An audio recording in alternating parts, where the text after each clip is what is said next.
முதல்ல வண்டியை நிறுத்துங்க, ஒரே புகை மூட்டமா இருக்கு. வந்தே பாரத் ரயிலில் நடந்த அதிர்ச்சி சம்பவம்.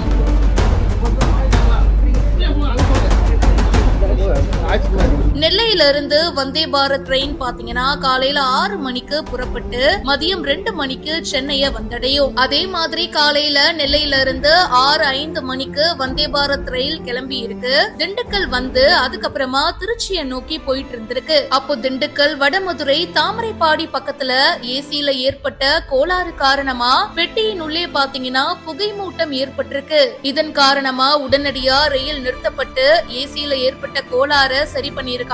அதுக்கப்புறமா அரை மணி நேரம் கழிச்சு தாமதமா கிளம்பி போயிருக்கு. அட என்னங்க ஒரே புகை மூட்டமா இருக்குன்னு பயணிகள் கொஞ்சம் பதறி போயிட்டாங்க. அதுக்கப்புறமா சம்பந்தப்பட்ட ஊழியர்கள் வந்து சரி பண்ணிருக்காங்க. இந்த வீடியோ தான் இப்ப சமூக வலைத்தளங்கள்ல வேகமா பரவிட்டு இருக்கு. இத பத்தி உங்களுடைய கருத்துக்களை கமெண்ட் செக்ஷன்ல சொல்லுங்க. இப்பவே பிஹைண்ட் ரூட்ஸ்க்கு ஃபாலோ பண்ணுங்க.